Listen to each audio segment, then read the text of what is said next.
Here you are again, prepared to turn the page. You know the risk, and know the danger. Let us begin.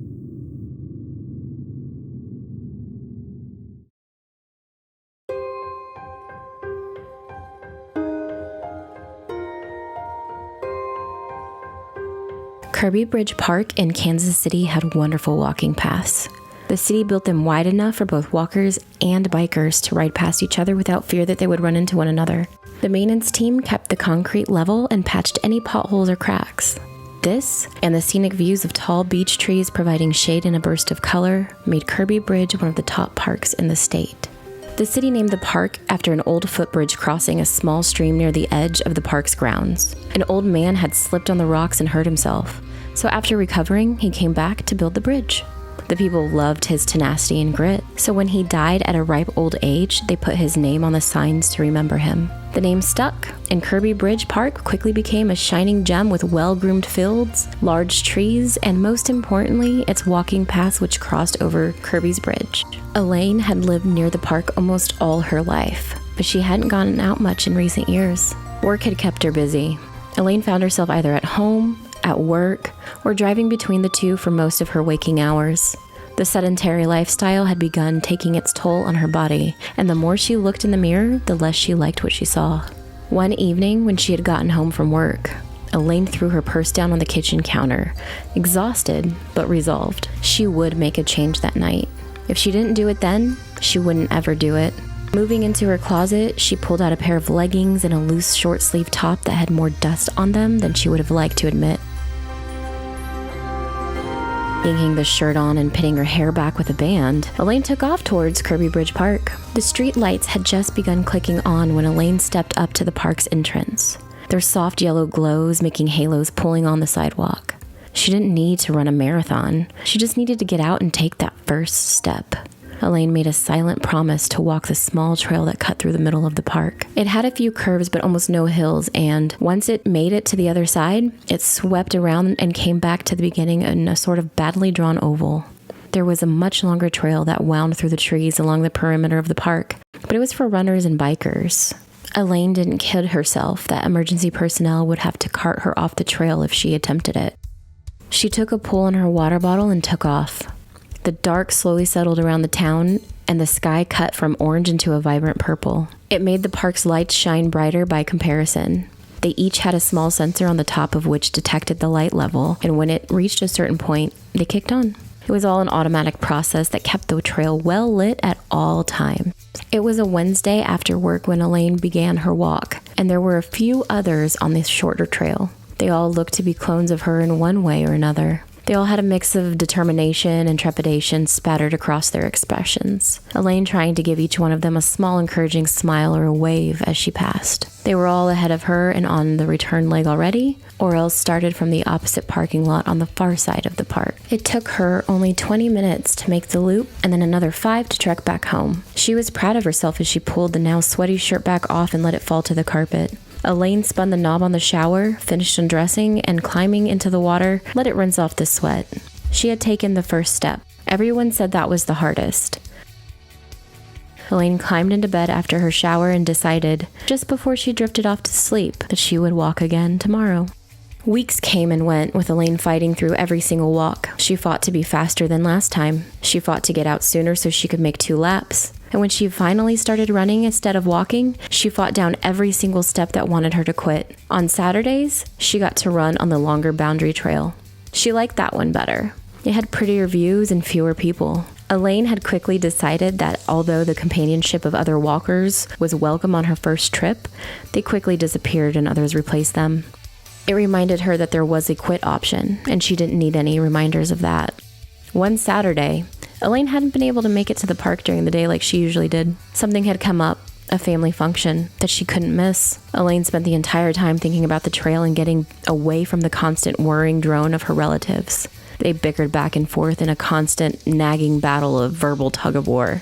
The clock ticked over to the second hour, marking the beginning of the socially acceptable time to leave.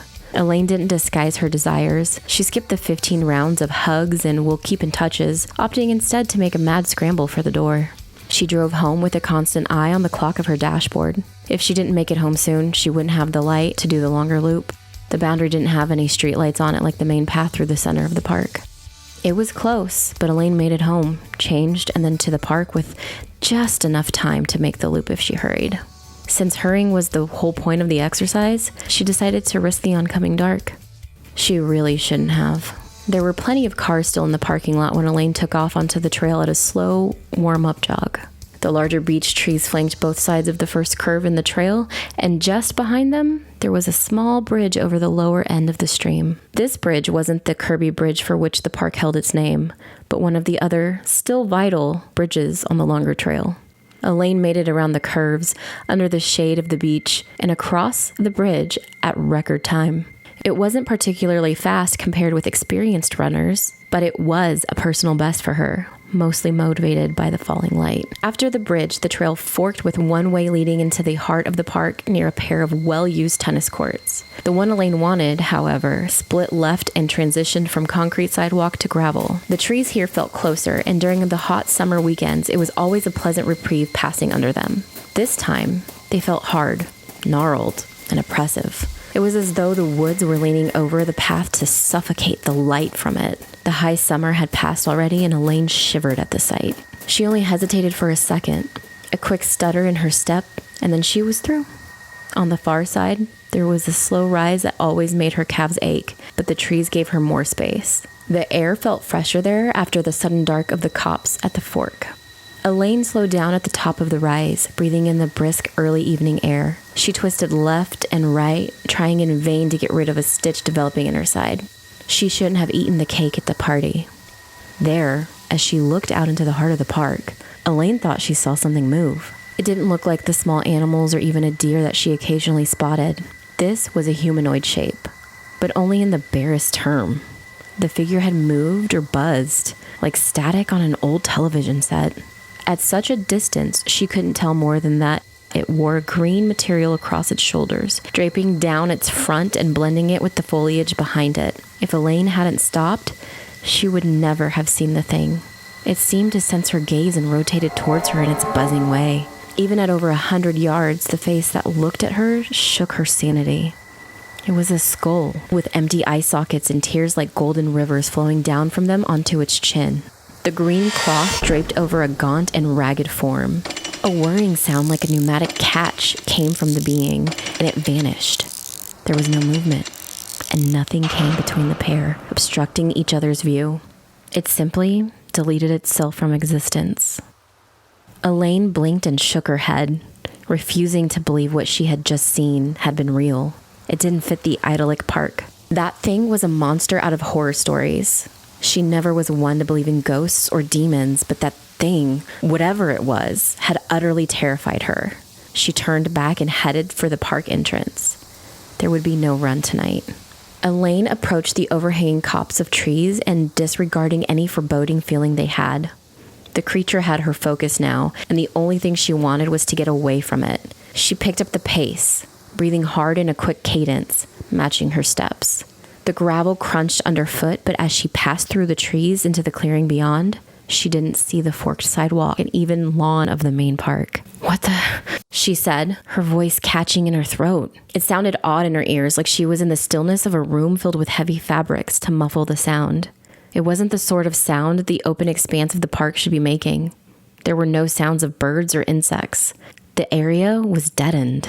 Then, just ahead of her along the right side of the path, the green-cloaked creature blinked back into existence. Elaine jumped a step back. Stay back, she cried, putting her hands out in front of her. The thing was only 30 yards away or so, and Elaine got a much better look at it. She wished she hadn't. It cocked its bone-white head to the side, and Elaine's ears popped as pressure flooded against her. Her skin tingled, her head throbbed, and a red ring formed around the edges of her vision. Stop it, Elaine said, closing her eyes against the pressure despite the danger in front of her. Then, as if someone had opened a valve, the pressure eased. Opening her eyes, Elaine saw no sign of the creature. She did not waste a second looking for it, and instead turned tail and sprinted full out for the park entrance. The sun was lower now, and under the copse of trees, even less light filtered through the ground. Elaine almost tripped twice on the gravel track, but managed to keep her feet. She should have burst out from the edge of the trees after a few seconds, but as she ran faster, the canopy above her seemed to stretch and pull forward like a photographer spinning their lens focus. It dizzied her, and Elaine staggered sideways. She blinked and shook her head to clear it of the oppressive droning noise building up behind her eyes. Finally, she broke free from the tree line, but just as before, Elaine found herself staring at the trail that led deeper into the park. How had she turned around? Was she that disoriented? Had she hit her head? As she looked around the clearing for some hint at what was happening, Elaine felt a soft pull, as though the trees were trying to bring her back to them. She turned to look, leaning away from that pull that tugged at her, slowly increasing in intensity. The creature stood there again. It buzzed again like an old television covered in snowy static, glitching first left and then right. "What do you want?" Elaine asked, and once again it cocked its head to the side. There was no pressure this time.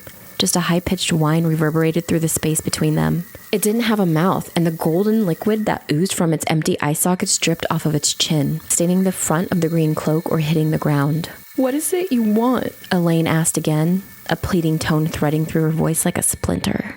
Its voice came from somewhere under that green cloak, sounding robotic and mechanical. "Energy." Its words split between two changes in its glitching face. Its tone sounded feminine, like a dark and twisted echo of her own voice. The edges of the monster's profile buzzed more than the rest of its form, giving it an almost outline against the slowly darkening sky behind it. The high-pitched whine intensified, and Elaine clamped her hands over her ears. "Stop that!" she cried. "Please, stop!"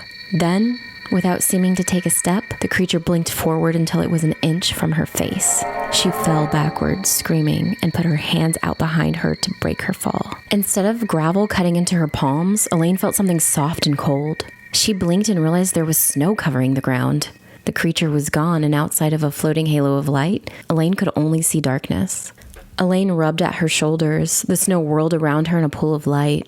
No matter how hard she looked, there was nothing but a wall of inky blackness outside the snow-filled circle. The whining had stopped, and it was so quiet she could hear the slight tickle of snow as it touched the ground. Her pulse thudded in her chest, quickening against the cold.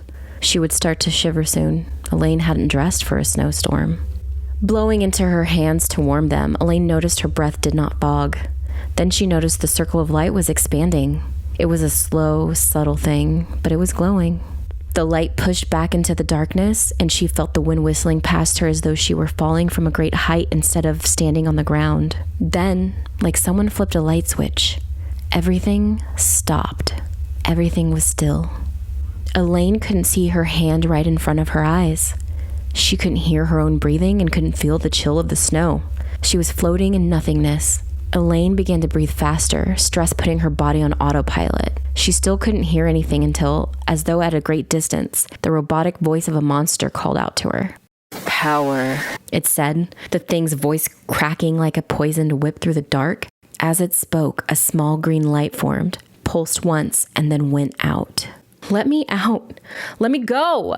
Elaine exclaimed, or so she tried to.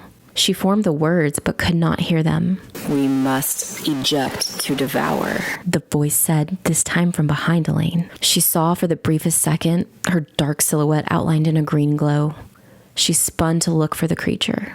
"What are you?"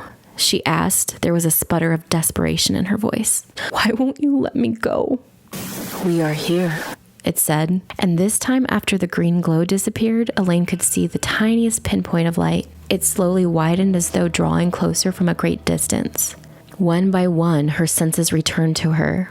It was as though she had slipped out of existence and the creature had deposited her somewhere else. Elaine found herself standing on a barren hilltop. Ash fell around her. It was neither hot nor cold. There were no landmarks anywhere, and once the small rise leveled out, the rest of the place was flat and featureless.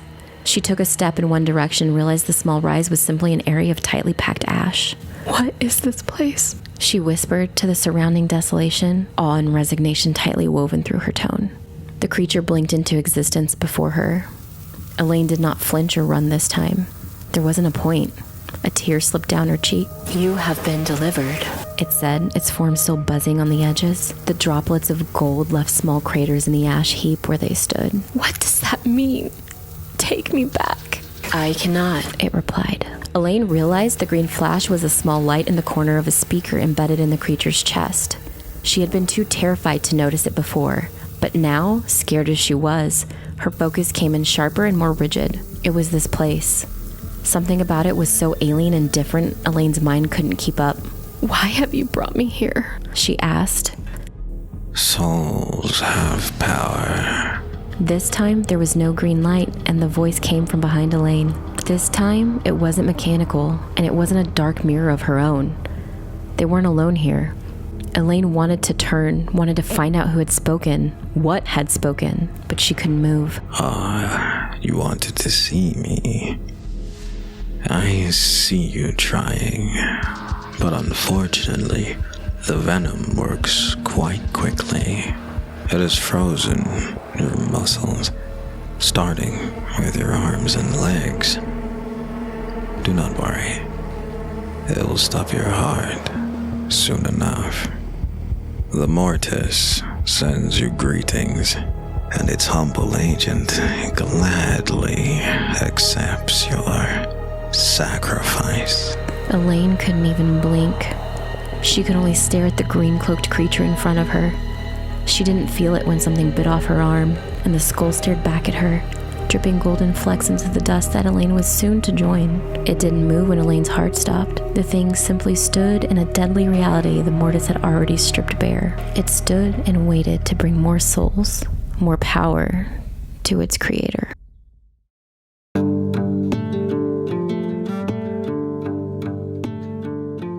Well, welcome back, Dark Valiants, to Mortis Maledictum. I hope you all had a wonderful holiday in the biting cold and wretched dark.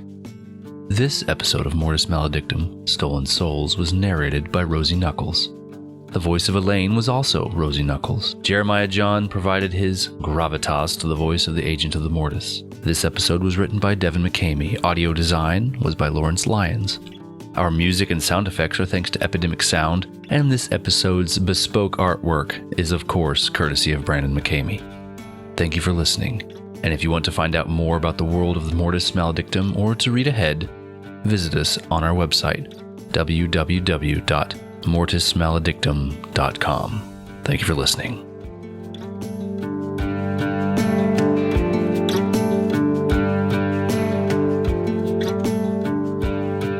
And thus, the story is ended.